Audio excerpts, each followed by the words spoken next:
Nous sommes en train d'exercer nos armes pour être prêts pour l'enlèvement. Et nous sommes en train de partager sur l'engagement missionnaire depuis 3 dimanches aujourd'hui. Et le dimanche dernier, nous avons parlé de l'engagement missionnaire en tant que fondement même du réveil. Nous avons dit que la quasi-totalité des réveils dans la Bible fait état, particulièrement dans le Nouveau Testament, ont été le résultat de l'engagement missionnaire.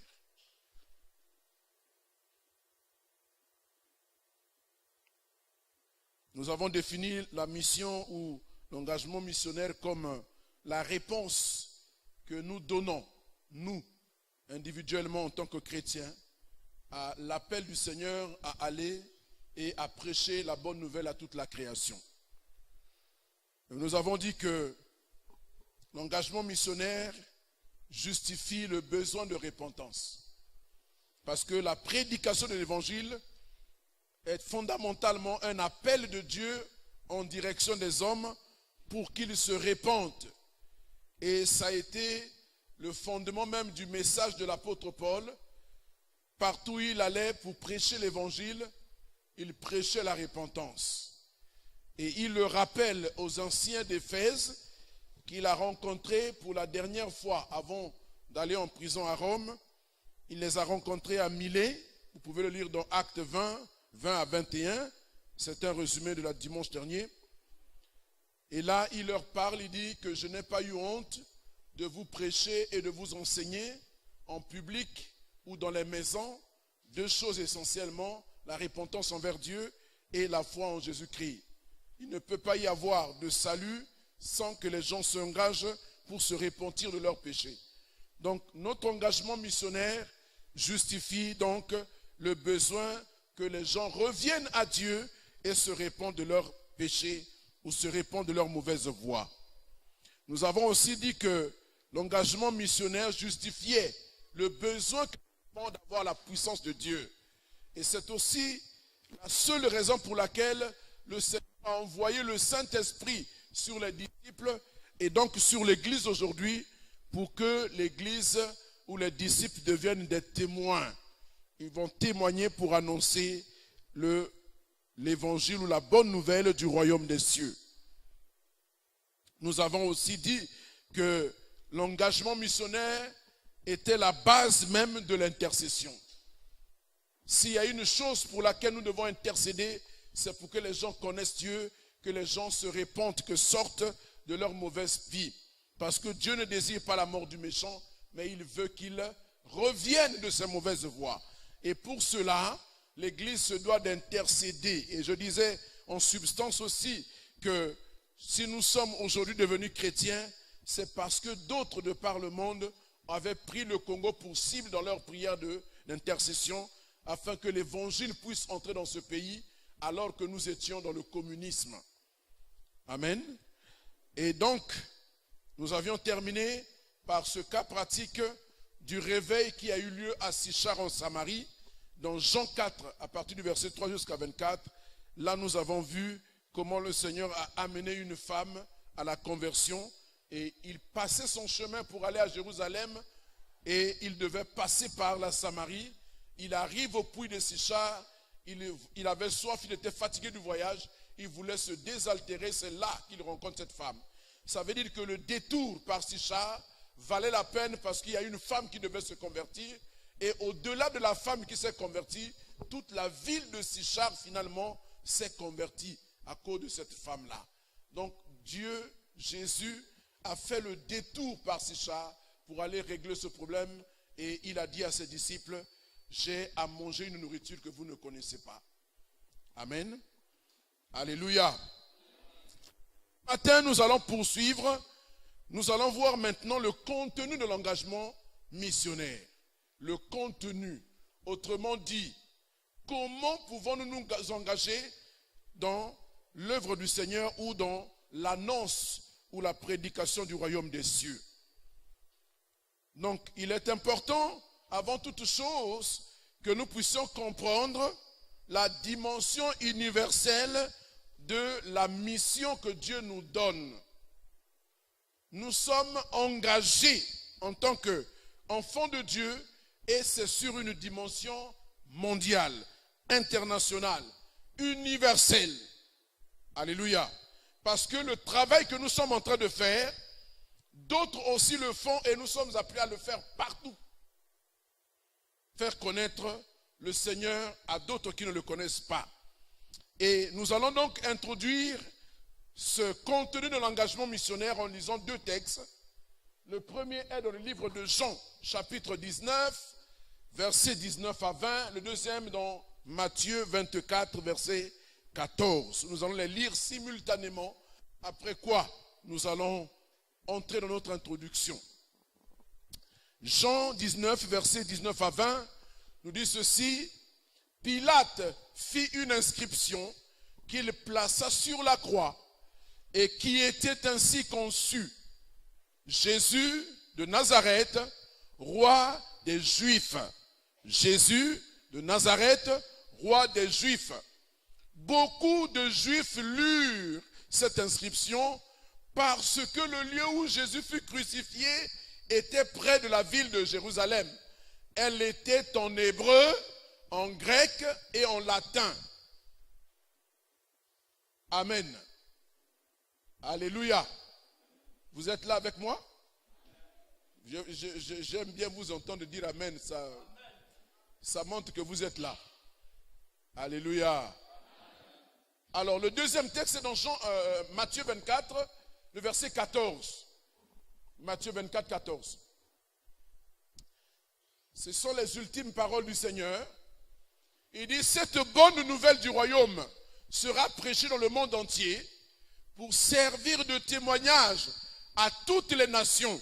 Alors viendra la fin. Alléluia. Cette bonne nouvelle du royaume sera prêchée dans le monde entier pour servir de témoignage à toutes les nations. Alors viendra la fin.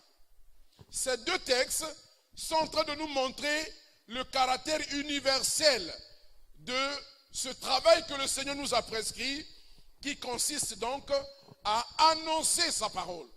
Parce que l'engagement missionnaire concerne essentiellement la prédication de la bonne nouvelle. Amen. Alléluia. Amen. Quand Dieu déplace des hommes de leur ville, de leur pays, pour les envoyer dans un autre pays en tant que missionnaires, ou simplement quand Dieu nous sort des quatre murs de notre église ou de notre maison pour aller vers notre voisin, vers notre collègue de classe, vers notre ami, nous sommes en mission. Amen. Amen. Nous avions dit que la mission était graduelle et chacun est appelé en fonction de la grâce qui lui est faite. Il y en a qui, nous sommes tous appelés à prêcher l'évangile, donc à être missionnaires, tous les chrétiens. Et il y en a particulièrement que Dieu appelle et assigne cette tâche-là. Ils sont obligés parfois de se délocaliser, d'aller ailleurs, loin de leur culture, loin de leur climat, apprendre une nouvelle langue, apprendre une nouvelle culture, de nouvelles habitudes alimentaires, parce qu'il est au service de l'évangile. Et quand il va, l'essentiel de son travail, c'est quoi? C'est prêcher l'évangile, faire des disciples, implanter des églises pour que le royaume de Dieu puisse s'établir là où Dieu l'envoie. Amen. Alléluia. Parce que dans le Notre Père, excusez-moi d'y revenir d'assez loin quand même, dans le Notre Père, la Bible dit que les disciples ont demandé à Jésus de leur montrer comment faut-il prier et il leur a dit, quand vous priez, dites, Notre Père qui es aux cieux, que ton nom soit sanctifié, que ton règne vienne, que ta volonté soit faite sur la terre comme au ciel. Amen. Vous voyez, déjà là nous voyons dans cette prière même, nous voyons l'appel à la prédication de l'évangile. La volonté de Dieu qui doit se faire au ciel, qui doit se faire sur la terre, autant qu'elle est faite au ciel, concerne la prédication de l'évangile. Amen. Le royaume des cieux doit s'étendre. Du haut des cieux, là où il est déjà effectif, il doit aussi s'épanouir, se répandre sur toute la terre entière. Donc, lorsque nous partons comme missionnaires, c'est essentiellement pour aller annoncer l'évangile. Et une fois qu'on a annoncé l'évangile et que l'évangile a touché le cœur de quelqu'un, il faut faire de cette personne-là un disciple de Jésus-Christ. Et quand ils sont deux, quand ils sont trois, il faut les rassembler ensemble. Et une église est née. Amen. Et l'église a vocation à faire ce travail-là. On se réunit pour que nous puissions être efficaces dans la prédication de l'évangile. Donc, dans ces deux textes, nous voyons cela. Le premier texte nous montre que, ou le deuxième, pardon, nous dit, cette bonne nouvelle sera prêchée dans le monde entier. Voyez l'ambition que Dieu a. Cette bonne nouvelle sera prêchée dans le monde entier pour servir de témoignage à toutes les nations, toutes les langues, tous les peuples de la terre. Il n'y a personne qui soit exclu. Il n'y a personne qui soit négligé, qui doit être négligé. Dieu voit le monde entier. Notre champ d'action, c'est le monde entier. Amen. Alléluia. Donc, je ne sais pas où Dieu va te mener un jour. Je ne sais pas où Dieu va te conduire un jour. Mais il faut que tu saches que où que soit Dieu t'envoie, c'est pour que tu parles de lui. Dites-moi amen. Dites-moi amen. Assurément, Dieu ne va pas te laisser ici. Dieu t'amènera quelque part. Et si tu as été bien abreuvé de la parole du Seigneur, là où tu arrives, tu commences à essaimer autour de toi. Tu commences à te répandre. Tu parles de ce que tu sais. Tu annonces ce que tu sais. Parce que ce monde va être détruit. Il est en déperdition. Il est foutu, il est malade. Gravement dans le coma. Et qui peut le sortir? Qui peut sortir les hommes de là? Mais c'est toi qui connais la parole. C'est toi qui connais la bonne nouvelle. Amen. Il dit, cette bonne nouvelle sera prêchée dans le monde entier pour servir de témoignage. Quelle bonne nouvelle? La bonne nouvelle du royaume. Quel royaume? Le royaume des cieux ou le royaume de Dieu. Ce royaume est en train de venir. Ce royaume, il est déjà prêt. Il est déjà manifeste dans nos vies. Alléluia. En tant que chrétiens, nous vivons déjà dans le royaume. Nous sommes sur la terre, mais nos habitudes sont différentes des autres. N'est-ce pas? N'est-ce pas? N'est-ce pas que tu ne vas plus dans les bars? Alléluia. Hey. Vous voyez, tu vis dans le royaume. Parce que ce royaume-là a des usages autres. Quand Balaam devait maudire le peuple de Dieu, alors qu'il voulait maudire, mais il se surprenait en train de le bénir. Et il disait en substance, je vois un peuple qui est tapis sur la plaine comme une lionne. Ce peuple-là a sa demeure à part, ses habitudes à part, ses usages à part. Oh, mais je t'ai béni, pourquoi tu le maudis? Tu le bénis comment? Il est béni, je ne peux pas faire autrement. C'est Dieu qui contrôle ma bouche. Vous voyez, nous sommes un peuple à part. Alléluia. Pendant que les autres peuvent aller s'empiffrer de boissons dimanche matin, nous venons à l'église pour adorer Dieu. Vous voyez? Pendant que les autres, le samedi soir, ils sont dans les boîtes de nuit, nous prions, nous préparons les prédications, nous préparons nos vêtements pour venir au culte le matin. Alléluia. Vous voyez, ce sont des habitudes à part. Vous n'avez plus rien de commun, même avec les membres de votre famille. Tant qu'ils ne sont plus des chrétiens, vous ne pouvez plus vous comprendre. Donc, il ne faut pas attendre que ces gens-là vous aiment ou qu'ils vous comprennent. Ils ne vous comprendront jamais. Et n'attendez pas qu'ils vous comprennent. Alléluia. Mais nous avons le devoir de les gagner pour qu'ils soient comme nous. Pour qu'ils entrent dans le royaume. Et donc, c'est cette bonne nouvelle du royaume. Le royaume dans lequel nous vivons déjà.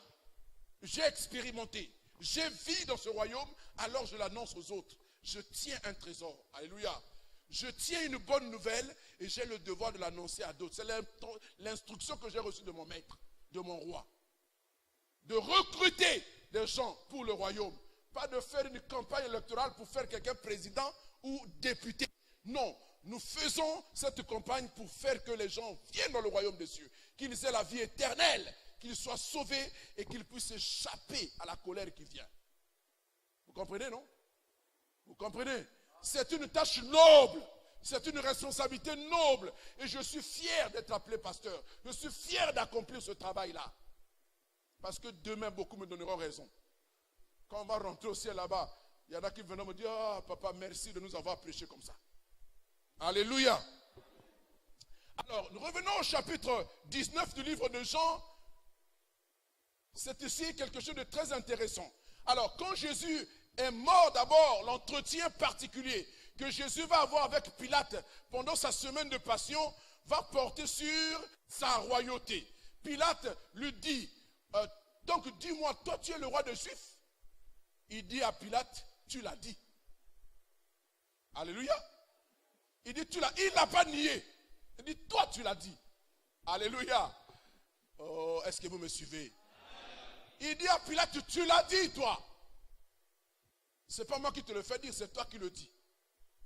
Il n'a pas nié être roi des Juifs. Il est roi des Juifs. Mais le Juif aujourd'hui c'est qui? C'est celui qui a cru en Jésus. Celui qui a l'espérance de la vie éternelle. Alléluia. Alors quand Jésus est mort sur sa croix, Pilate a fait faire une instruction. Il a fait faire une inscription. C'est Pilate, hein?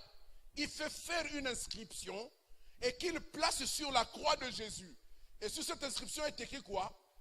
Jésus de Nazareth, hein? Roi des Juifs. Amen. Il met ça sur une plaque et il place sur la croix de Jésus. De sorte que plusieurs puissent la lire.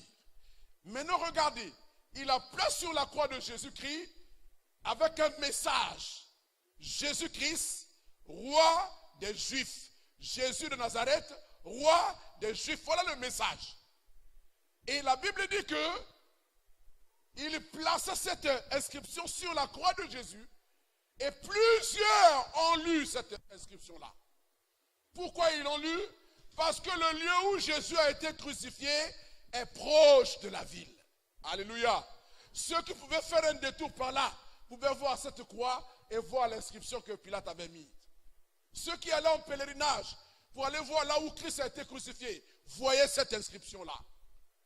Mais bien plus encore, elle est écrite en 3 langues différentes. On nous dit qu'elle est écrite en hébreu, en grec et en latin. 3 langues qui étaient pratiquées dans cette partie du monde. Ce qu'on appelait le monde entier de l'époque là. Alléluia. Ce n'était pas notre monde entier aujourd'hui. Le monde entier de l'époque là, le monde entier connu, il se constituait de quoi? De la péninsule de la Méditerranée, avec au sud le sud de l'Europe et le nord de l'Afrique, toute la Méditerranée, la région de la Méditerranée, et puis toute la partie de l'Asie mineure, où se trouvent toutes les églises de l'époque, qui représentent la Turquie d'aujourd'hui. Voilà ce qu'était le monde entier connu de l'époque. Alléluia. Donc il écrit en 3 langues. Alors ces langues-là sont expressives de ce monde entier de l'époque. Aujourd'hui, si on devait écrire ça, on écrirait comment? On écrirait en anglais, on écrirait en chinois, hein? Et en arabe. Alléluia. Les 3 langues les plus parlées au monde. C'était les langues parlées de l'époque. L'hébreu, c'est la langue des Juifs. Donc la langue sacrée, la langue de la Bible, la langue de la révélation de Dieu. Parce que Dieu s'est révélé à un peuple. Il a parlé à un peuple, donc il a parlé en une langue. Alléluia. Il s'est adressé à eux dans leur langue pour qu'ils le comprennent. Quand il dit à Abraham, quitte ton pays, mais il lui a parlé en araméen. Alléluia. Donc Dieu s'est révélé à eux et c'était la langue sacrée, c'était la langue du culte, c'est la langue de la sacrificature de l'époque. Pour que tous les Juifs lisent et comprennent que c'est leur roi. Mais il est aussi en grec, parce que c'est la langue de la culture de l'époque, la langue de la sagesse ou la langue de la science. Parce que la culture grecque, c'est la culture helléniste.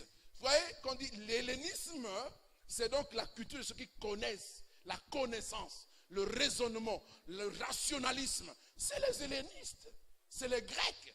Alléluia. Donc là, il parle aussi au peuple qui est dépositaire de la sagesse humaine, bien sûr. Alléluia. Ensuite, il parle, il écrit en latin. Le latin, c'est la langue des Romains. Alors les Romains à cette époque-là, le monde entier de l'époque-là, était sous la domination romaine. C'est le dernier empire, le 4e empire, après l'empire babylonien, l'empire perse, l'empire grec, c'est l'empire romain qui régnait à cette époque-là. Et donc toute cette partie-là a été colonisée par les Romains. C'est la langue du dominateur, du colonisateur. Alléluia. Voilà ce que représentait le monde de l'époque.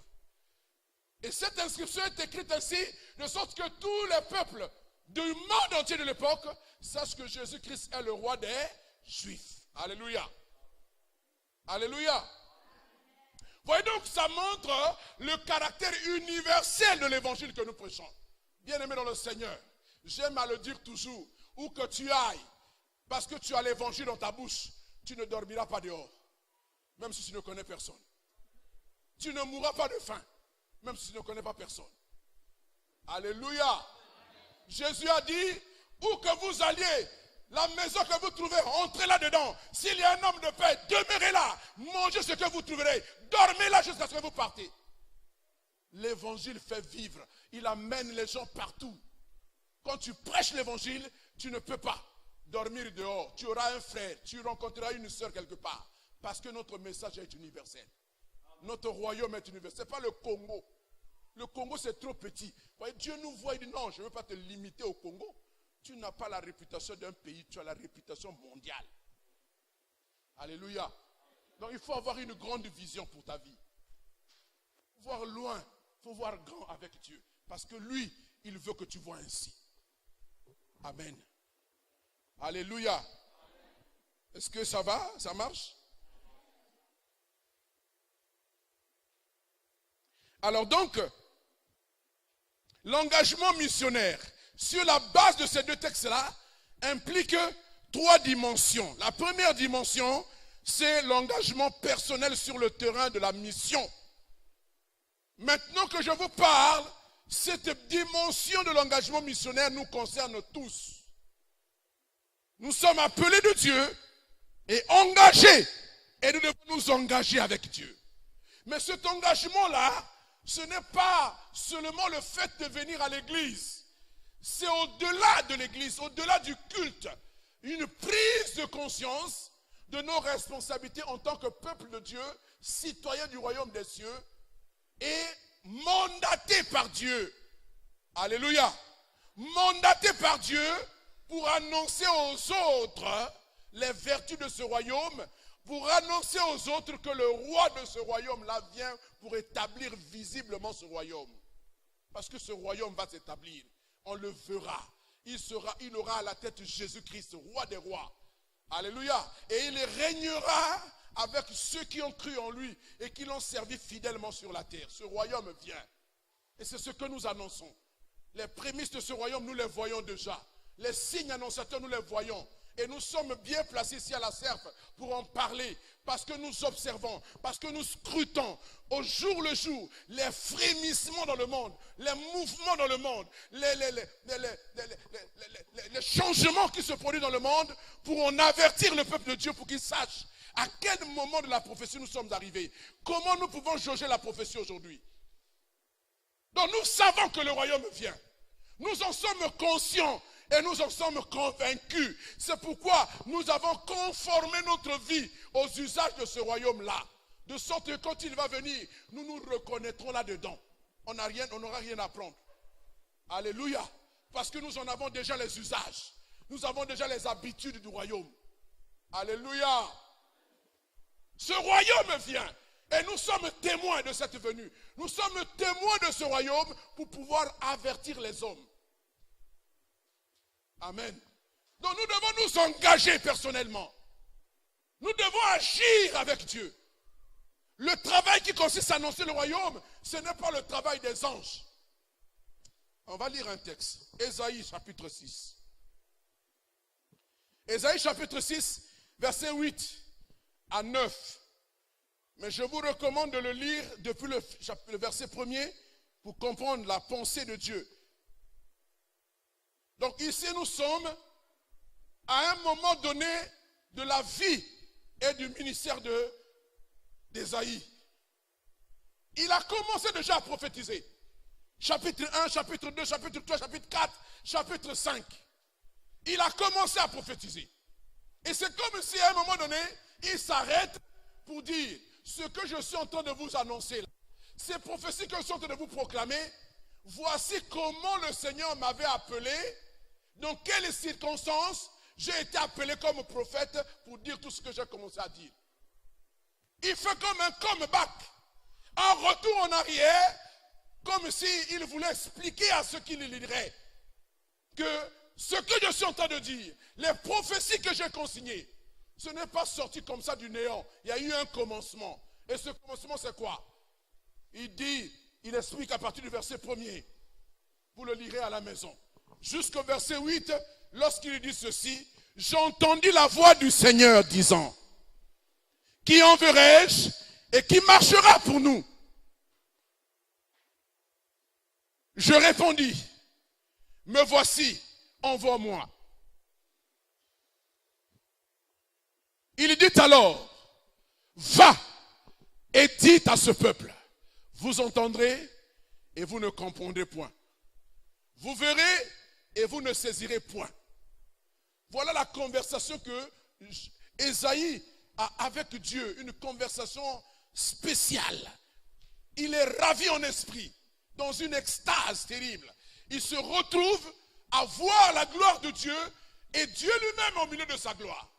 Entouré des êtres merveilleux, les 24 vieillards, les 4 êtres vivants, qui ont levé leur couronne et qui les jetaient devant le roi, qui l'adoraient, qui se prosternaient.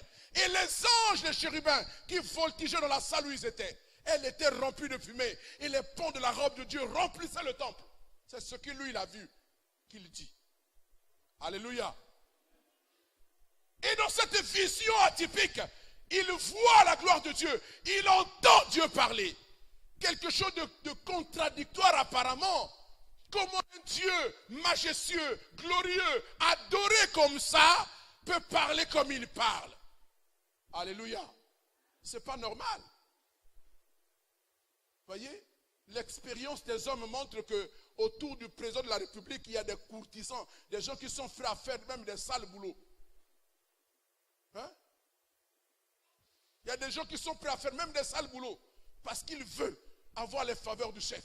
Il veut être à côté du chef. Mais le nôtre là, bizarrement, il a des êtres autour de lui, mais personne qui puisse envoyer. Parce que ce ne sont pas ces êtres-là qu'il adore qu'il va envoyer. Eux, ils sont là-bas au ciel. Mais le travail sur la terre doit être fait par les humains, les terrestres, les gens qui habitent leur terre. Parce que cette terre-là doit être colonisée par le royaume des cieux. Cette terre-là doit être conquise pour le royaume des cieux. Et ce sont les humains qui doivent faire le travail. Ce n'est pas les anges. Vous comprenez ça? Non, vous ne verrez pas un ange venir aujourd'hui annoncer l'évangile aux gens. Non, c'est les humains. C'est nous qui avons compris. C'est nous qui avons pris conscience qui devons annoncer aux autres. C'est pourquoi Dieu appelle Ésaïe pour lui dire, sors de ta torpeur, j'ai besoin d'un messager. Voyez? Il voit Dieu dans sa gloire. Il voit Dieu adoré. Mais paradoxalement, il entend Dieu gémir. Qui enverrai-je? Ça, c'est le langage de quelqu'un qui n'a personne, non? N'est-ce pas? Est-ce que quelqu'un qui a des gens, il va dire ça? Qui enverrai-je? Quand il dit qui enverrai, c'est qu'il n'y a personne. Alléluia. Mais qui est témoin de ces paroles? C'est le seul Ésaïe. C'est lui seul qui est parvenu à cet endroit, qui est parvenu dans cette extase, qui peut entendre ces choses, qui peut voir ces choses. Nous pouvons être nombreux ici, mais combien parviennent à entendre la voix de Dieu? Beaucoup entendent la voix des hommes. Je ne suis qu'un homme qui parle. Mais au travers de ce que je dis, il y en a qui entendent la voix de Dieu. Ils ne sont pas nombreux malheureusement. Parce que quand on a entendu la voix de Dieu, on n'est plus le même. On ne reste plus le même. On change. Voyez, notre vie change. Notre façon d'être change. Nos comportements changent. Nos engagements changent. Notre vécu au quotidien change. Parce qu'on a entendu Dieu. Personne ne peut entendre Dieu et rester indifférent. C'est pourquoi Ésaïe, il dit, j'ai entendu la voix. Mais comment a-t-il entendu la voix? La Bible dit, voyez, pendant qu'il regardait le spectacle, il a commencé à se regarder, il dit, mais je ne suis pas digne. Comment j'ai pu arriver ici voir tout ça? Je suis un homme impur. Je suis né au milieu d'un peuple impur. Mes lèvres sont impures et mes yeux, malgré tout, ont vu le roi des rois, le Seigneur de la terre. C'est fini, je vais mourir. Voyez? Et la Bible dit qu'un ange a pris une pierre ardente sur l'autel et il a volé vers lui. Et avec cette pierre chauffée, il en a touché sa bouche et il lui dit, ceci a touché ta bouche, ton péché est enlevé, ton iniquité est effacée. Et c'est alors seulement qu'il peut écouter la voix de Dieu. Avec le péché, tu n'écouteras pas. Alléluia. Une vie criblée de péché n'écoute pas Dieu. Tu as beau être là à l'église, mais le péché entame ta vie. Quand tu entends l'évangile, tu as l'impression qu'on t'emmerde. Tu n'entends pas Dieu. Le péché t'en empêche. L'iniquité t'en empêche. Et même quand tu as compris intellectuellement, ça ne descend pas sur le cœur parce que c'est spirituellement qu'on le saisit. Esaïe a compris ça. Parce que son péché est purifié, son iniquité est effacée, alors il peut entendre la voix de Dieu. Et quand il l'entend, il ne peut s'empêcher de dire, me voici. Comment un Dieu comme celui-là ne puisse manquer quelqu'un? Je me propose, je me donne à Dieu, je m'offre à Dieu. Dieu attend que chacun de nous lui offre sa vie. Alléluia. Et l'apôtre Paul disait aux Romains, offrez vos corps à Dieu comme un sacrifice vivant, saint et agréable. Ce qui sera de votre part un culte convenable. Donc Dieu attend que nous nous offrions à lui, que nous puissions lui confier nos vies pour qu'il puisse s'en servir. Ce n'est pas le travail des anges, c'est le travail des humains. Alléluia. Mais bien sûr, les anges peuvent venir au secours, mais ce n'est pas eux qui parleront. C'est nous qui devons parler à nos concitoyens. Parce qu'ils nous comprendront, parce qu'ils nous entendront. Alléluia. Si c'est les anges qui viennent parler, ils vont parler la langue des anges. Personne ne les entendra. Vous en comprenez ça? Alléluia. Il dit, me voici, envoie-moi. Et quelle est la réponse de Dieu? Dieu lui répond, lui dit, va et dis à ce peuple. Il y a une instruction qui nous a été donnée. Allez et faites de toutes les nations disciples. Allez prêcher la bonne nouvelle à toute la création. Celui qui croira et qui sera baptisé sera sauvé. Voilà l'instruction qui est donnée. Esaïe avait reçu son instruction. Et il est parti. C'est pourquoi, quand vous regardez à partir du chapitre 7, la prophétie d'Esaïe change. Parce qu'il a reçu une dimension nouvelle, une capacité nouvelle à parler. Oh, Dieu est capable de nous qualifier particulièrement, de nous équiper spécialement pour que nous puissions annoncer sa parole. Alléluia. Alléluia. Voyez? Et dans le livre de Romains, chapitre 10, dans le même ordre d'idée, regardez ce que l'apôtre Paul enseigne aux Romains. Il dit aux Romains ceci, chapitre 10, Romains, versets 12 à 15. Il leur dit ceci. Il n'y a aucune différence en effet entre le juif et le grec. Par le terme juif, on voulait désigner tous ceux qui sont juifs de naissance. Et par le terme grec, on désigne tous ceux qui ne sont pas des juifs, donc tous les restes des païens. Vous voyez?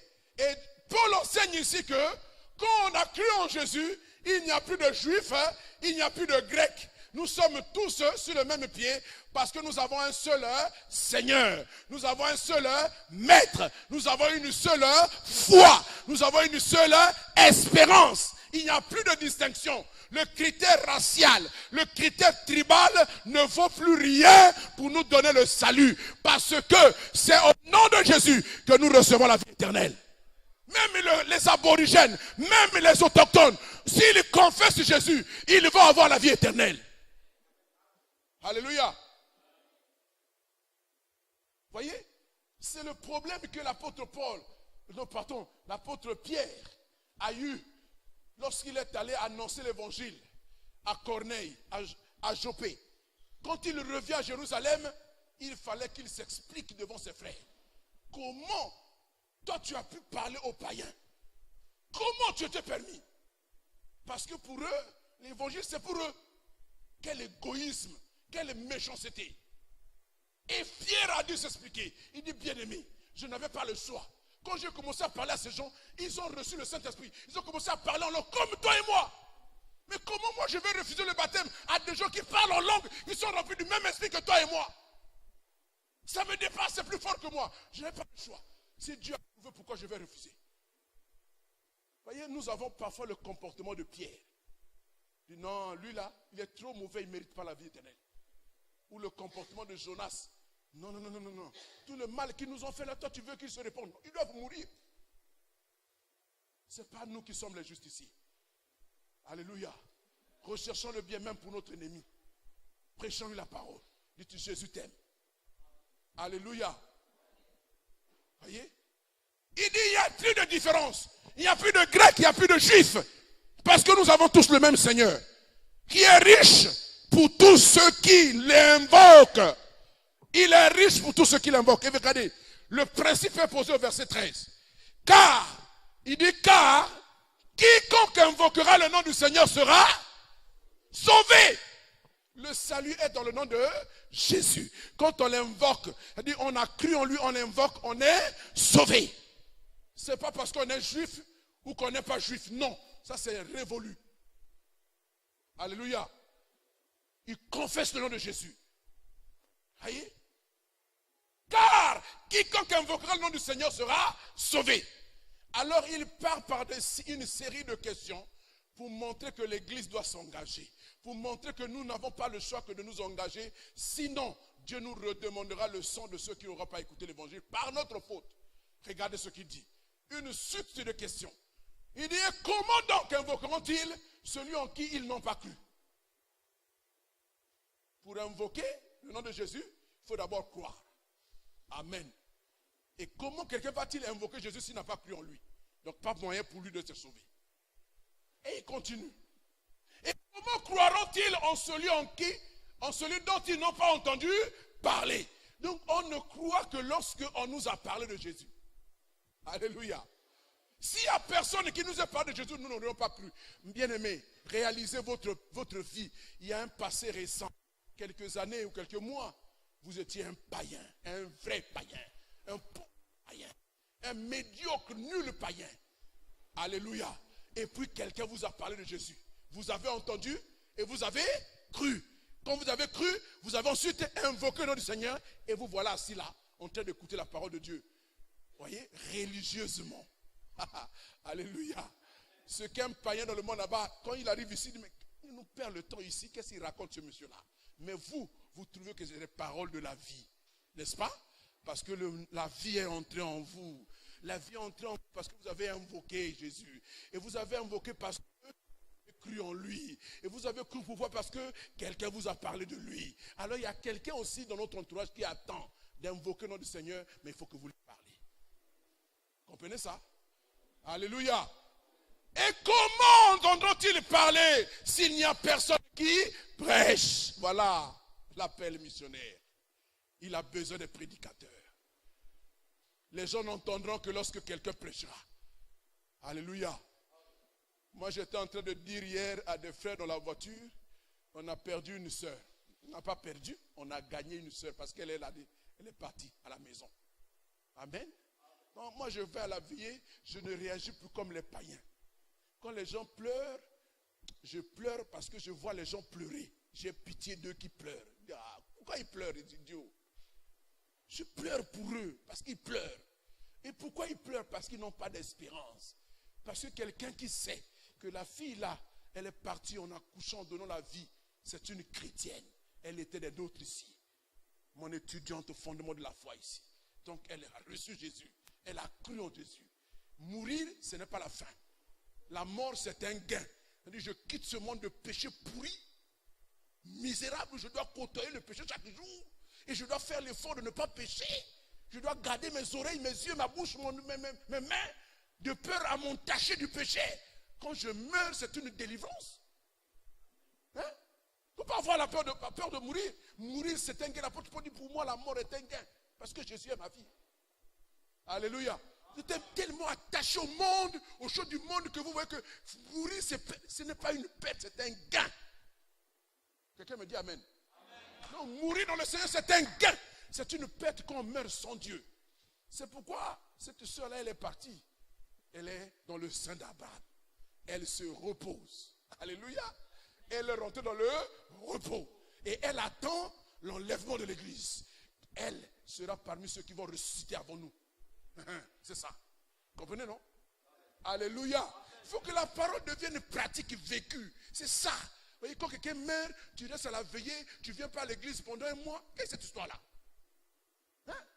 Moi, j'ai perdu ma mère, elle n'était pas encore enterrée. Moi, je viens à l'église, un costume, cravate, je prêche la parole.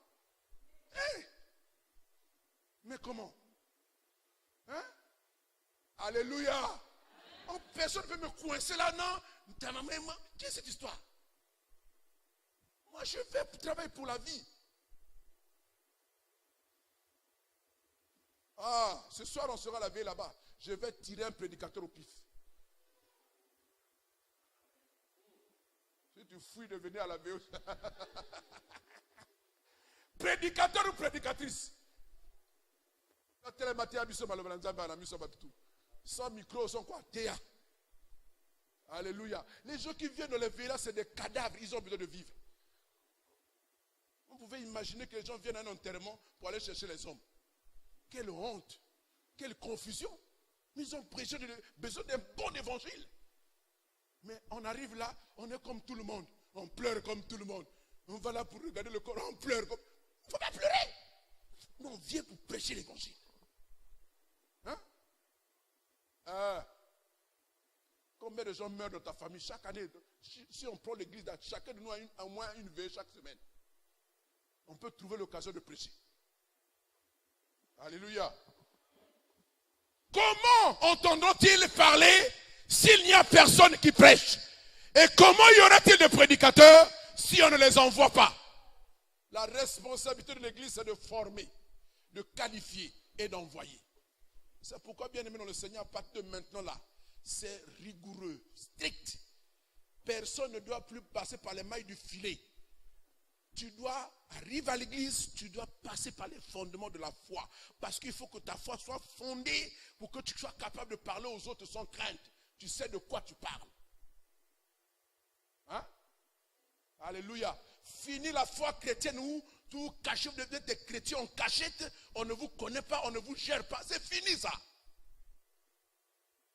Chacun doit grandir, doit se développer. Parce que chacun de nous ici est un prédicateur. Oh, personne ne me dit amen. Oh. Hein? Tu peux prêcher dans ta famille. Tu peux prêcher à l'école, à l'université, à l'hôpital, au marché. Là où tu es, prêche. Mais pour prêcher, il faut avoir des choses à dire. Hein? Mais les choses là, il faut les apprendre. Alléluia. Alléluia. Les chrétiens du dimanche là, nous on n'en veut plus. Il faut maintenant s'engager. Parce qu'il faut qu'il y ait des prédicateurs et il faut qu'on les envoie. L'église doit créer les conditions pour qualifier les gens, pour qu'ils soient remplis du Saint-Esprit et qu'ils partent annoncer Jésus-Christ. Alléluia. Voilà donc le premier engagement, c'est un engagement personnel. En tant que missionnaire, je prends ma part. Je m'engage, je vais prêcher, je fais comme Esaïe. Me voici, envoie-moi. Je réponds à l'appel du Seigneur. Et tenez-vous bien, bien-aimés. Dans la vie chrétienne, il y a 3 appels. Quand vous vous convertissez, vous répondez en fait à l'appel au salut. Vous recevez Jésus comme Seigneur receveur, vous avez répondu à l'appel de Dieu pour le salut. Et ce n'est pas la fin. Ce n'est que le commencement. Ce n'est que la porte qui vous fait entrer dans la maison de Dieu. Pas l'église ici, pas la serre, la maison de Dieu. C'est-à-dire l'environnement de travail que Dieu met en place pour nous. On a répondu à l'appel au salut. Parce qu'il y a une offre de salut qui est proposée par Jésus-Christ. On y répond par la foi. Et on devient enfant de Dieu. Et quand on est devenu enfant de Dieu, nous devons répondre à un deuxième appel. C'est l'appel au service. L'appel au service, c'est aussi l'appel missionnaire. À partir du moment où on a cru en Jésus, nous entrons au service du Seigneur. Et le premier aspect de ce service, ce n'est pas faire le protocole, ce n'est pas chanter, ce n'est pas intercéder, c'est d'abord témoigner sa foi. Dire aux autres ce que Dieu a fait pour moi. Alléluia. Souvenez-vous de l'homme de Gadara. À peine a-t-il été délivré. La Bible dit que les concitoyens sont venus. Et ils l'ont trouvé. Comment? Il n'était plus fou. Mais il était assis. Alléluia. Oh, moi j'aime la Bible. Elle précise. Quand elle dit ça, elle donne des pressions. Il était assis, habillé. Alléluia. Parce qu'il avait déchiré les vêtements. Il était maintenant habillé.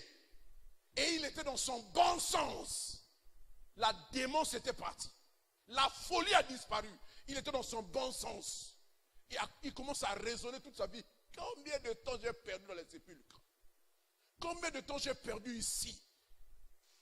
Et quand Jésus est chassé par les gens de Gadara, il dit non, il faut quitter notre territoire. Jésus doit partir.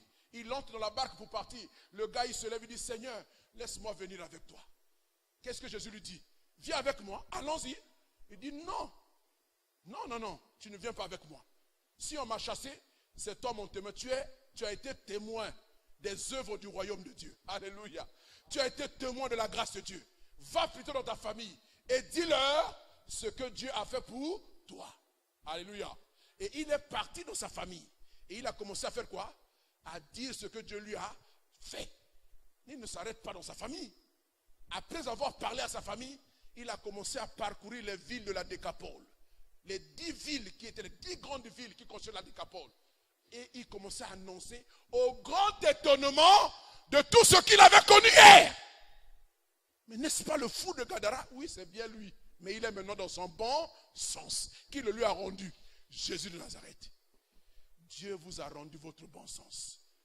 Vous étiez des débauchés, des malades sexuels, des malades alcooliques ivrognes, des malades du mensonge, des malades de l'ivrognerie, de la cupidité, des malades de la sorcellerie. Jésus vous a rendu votre bon sens. Il vous a revêtu et même rempli de son esprit pour que vous deveniez ses témoins. Allez simplement dire ce qu'il a fait pour vous. C'est simple.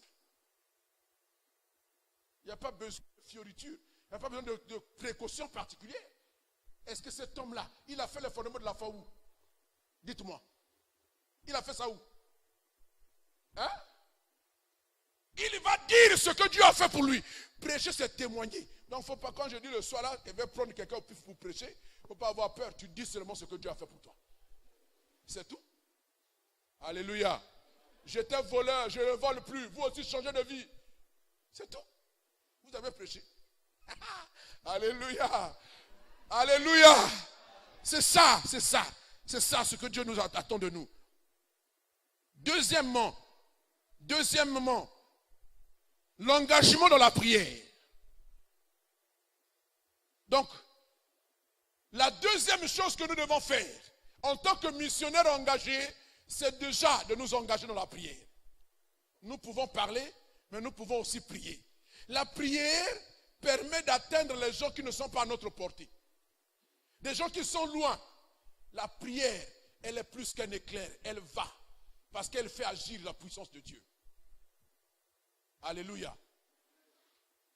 Donc, le deuxième niveau de l'engagement missionnaire, c'est un engagement à la prière d'intercession. Parce que ce que je ne peux pas toucher, avec mon discours, je suis capable de les influencer par ma prière. Et je puis vous dire que dans ce pays, ou ce pays qui était un pays communiste, je l'ai dit déjà la semaine dernière, je le redis encore, ce pays qui s'est voté dans le communisme, alors que nous étions dans le communisme, vous voyez, il y a des gens dans le monde entier qui avaient le Congo en ligne de mire, dans leur maison de prière, dans leur lieu d'intercession, dans leur chambre haute, des églises, des frères, des sœurs de par le monde qui avaient pointé. Vous voyez, ils avaient mis un signe sur le Congo et ils priaient pour que ce pays puisse être touché par l'évangile. Parce qu'il y avait le communisme. Et je disais tout à l'heure le matin que vous voyez le pasteur Jacques Vernon, André Jacques Vernon, le fondateur de l'église de la Borne à Kinshasa, c'était un missionnaire des assemblées de Dieu. Il était avec son père au Gabon. Son père était missionnaire, pasteur au Gabon. Il a grandi comme fils de missionnaire. Il est devenu lui aussi pasteur. Et il était envoyé pour venir comme missionnaire au Congo, ici chez nous. Deux choses ont empêché Vernon de s'établir ici. La première chose, c'est que les gens avec qui il devait travailler, les gens vers qui on l'avait recommandé, parmi lesquels il y avait Papa Esaïe et un autre qui était à Dolisie. Mais quand il arrive, il ne se retrouve pas dans la doctrine de Papa Isaïe. Il voit du syncrétisme, un mélange compliqué de la parole de Dieu avec les rites de Bakongo. Et il ne comprenait rien. Il était difficile de travailler avec lui. Parce qu'il y avait déjà une église. Donc il aurait pu s'appuyer sur cette église-là pour commencer le travail. Mais la doctrine n'était pas bonne. Deuxième élément. Le régime ne lui permettait pas de s'installer. Donc d'avoir les papiers, tout et tout, parce que nous étions dans le communisme. Et les églises n'étaient pas permises comme ça. Il fallait être catholique, protestant, salutiste, kimbanguiste ou musulman, c'est tout. Les églises de réveil comme on a aujourd'hui là, c'est après la conférence nationale souveraine. Vous comprenez? Donc le régime n'était pas favorable. Alors pendant qu'il était ici, il avait des contacts avec les frères d'en face, en RDC, à Kinshasa. On l'invitait de temps en temps pour aller prêcher là-bas et il y revenait. Et une fois quand on l'a invité, parce qu'il y a un pasteur qui avait son enfant qui était malade, atteint de démons. Et quand il est parti, il est allé prier pour cet enfant-là. Et l'enfant était délivré, guéri. Et les gens disent non, il reste avec nous. On va commencer l'église ici. Voilà comment Vernon, qui était destiné au Congo, se retrouve à Kinshasa. Regardez tout le travail qu'il a abattu là-bas. Ce serait l'héritage du Congo. À cause du régime. Vous voyez ça? Alléluia. Et le mouvement de la Pentecôte, qui était déjà en RDC, mais du côté de l'Est, qui est passé par l'Afrique du Sud et qui atteint la Zambie et qui est rentré par l'Est là-bas, du côté de Lubumbashi et qui est monté vers Kamina, Mbujimai, tout ça. Vous voyez, cette partie a été touchée par le mouvement Pentecôte avant même Kinshasa. Et c'est Vernon qui a mené le mouvement de la Pentecôte à Kinshasa. Quel gâchis. Alléluia. Alléluia. Vous voyez, on peut avoir l'impression qu'on a perdu quelque chose parce que l'héritage que cet homme-là a laissé aurait pu être en bénédiction ici au Congo. Mais ce n'est pas grave. Aujourd'hui, Dieu a des ressources. Vous êtes là. Les ressources de Dieu. Dieu ne perd jamais de son temps. Et le temps n'est jamais perdu parce que Dieu est vivant. Alléluia. Regardez ce que l'apôtre Paul dit à Timothée. Dans sa première lettre adressée à Timothée, chapitre 2, le verset 1 jusqu'au verset 4. 1 Timothée 2, 1 à 4. L'apôtre Paul dit ceci à Timothée.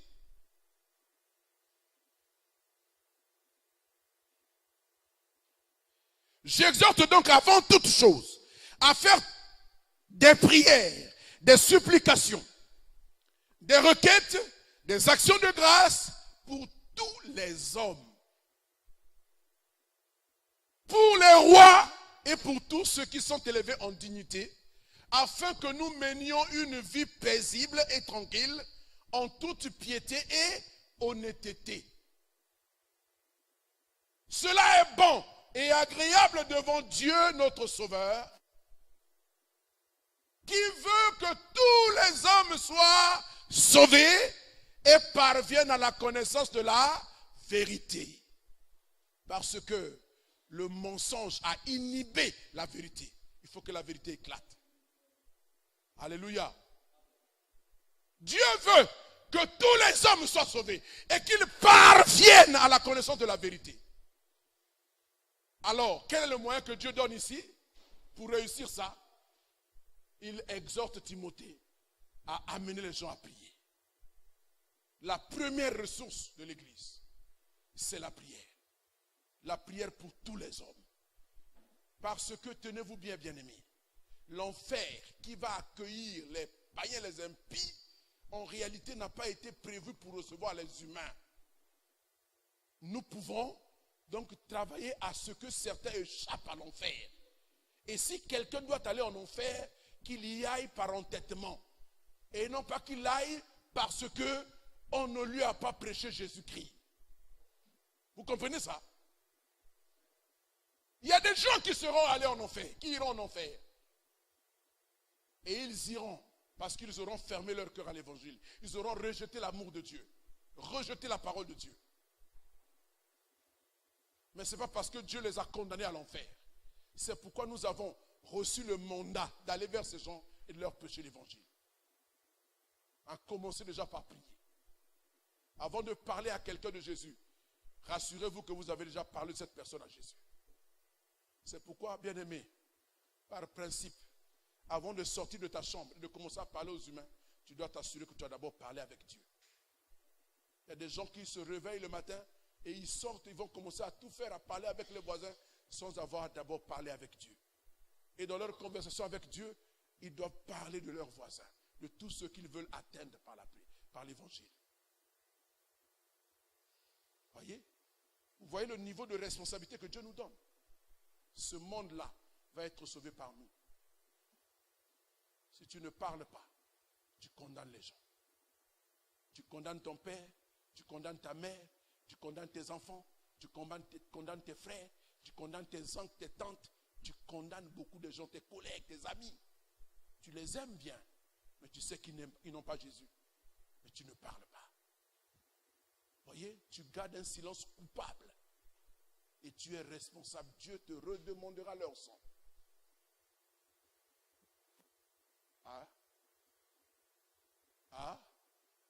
Vous êtes prêts à assumer ça? Vous êtes prêts à assumer ça? Est-ce que vous êtes prêts à assumer ça? Alors parlez s'il vous plaît. Priez d'abord, ensuite parlez. Et à l'église de Thessalonique, regardez ce que l'apôtre Paul dit. Dans la deuxième lettre écrite à Thessalonique, au chapitre 3, le verset 1er. 2 Thessaloniciens, chapitre 3, verset 1er. L'apôtre Paul dit ceci aux Thessaloniciens. Au reste, frères, priez pour nous, afin que la parole se répande et soit glorifiée comme elle l'est chez vous. L'apôtre Paul demande la prière. Il demande la prière de qui? De l'église de Thessalonique. Pourquoi il la demande? Parce qu'il a compris que les Thessaloniciens sont responsables. Ils ont pris à cœur leur travail. Et ils ont les résultats. Cette église de Thessalonique est fondée par l'apôtre Paul. Il n'y est pas resté longtemps pour affermir les chrétiens de l'église. Il est obligé de partir parce qu'il est persécuté. Et il a dû envoyer Tite et Timothée pour s'occuper de l'église en question. Et les gens taxaient l'apôtre Paul de ne pas aimer les gens de Thessalonique. Ils ont même fabriqué une lettre pour dire que ça venait de lui. Une lettre qui annonçait des hérésies.